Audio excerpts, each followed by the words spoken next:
வணக்கம். 5.3 சப்ஸ்கிரைபர் கொடுத்த நேயர்கள் அனைவருக்கும் நன்றி. இன்றைய நிகழ்ச்சியில் நம்மோடு இணைந்திருக்கிறார் பிந்தியா ராணி இணைந்திருக்கிறார். இவரை உங்களுக்கு எல்லாருக்குமே தெரியும்னு நினைக்கிறேன். இவங்க அப்பா பெரிய ஆளு, எல்லாரும் உங்களுக்கு தெரிஞ்சிருக்கும்னு நினைக்கிறேன். அந்த சாப்டர் நம்ம அப்புறமா போகலாம், இன்னொரு நாள் டைம் கிடைக்கும் போது. இன்னைக்கு நம்ம உங்க அண்ணனோட திடீர் பயணம் ஏற்பட்டு போயிட்டு இருக்காங்க. அது சீட்டு கொடுத்ததுனால நினைக்க வேண்டாம், அது போயிட்டு இருக்காங்க. அதை பத்தி நம்ம இப்ப கேள்வி கேட்போம். மேடம், சமீபத்துல நடந்த அண்ணனை சுற்று நடந்த பிரச்சனைகள் இது எல்லாமே ஒரு பக்கம் இருக்கு. இதுல முக்கியமா நீங்க கைதாகிறதுக்கு முன்னாடி அண்ணன் ஒரு வார்த்தையை விட்டாரு. என்ன பெருசா நான் தப்பன்ட்டேன் நான் என்ன நேற்று வயசுக்கு வந்த பிள்ளைய தூக்கிட்டு போயிருப்பா அப்படின்னு ஒரு அருவருப்பான ஒரு மெசேஜை சொன்னாரு.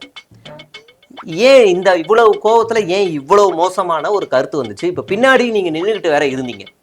அந்த நேரத்துல எல்லாம் கோவம் வந்துச்சுன்னா பட்டுன்னு எந்திரிச்சு போயிட்டே இருக்கணும். காட்சி வேணா ஒண்ணு வேணான்னு போயிருக்கணும். பக்கத்துல உட்கார்ந்து இருந்தீங்களா? ரொம்ப முக்கியம். அதாவது காட்சி வேணா ஒண்ணு வேணா, இப்படி ஒரு ஆள் கூடலாம் நான் பயணம் பண்ணுமான்னு எந்திரிச்சு போயிருந்திருக்கலாம்.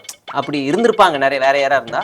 ஆனா நீங்க இருந்தீங்க. அது அடுத்த சீட்டுக்காகவா இல்ல பொதுச் செயலாளர் மாலியம்மா பிளேஸை பிடிக்கவா? அது பேசிக்கிறாங்க, எங்களுக்கு தெரியல.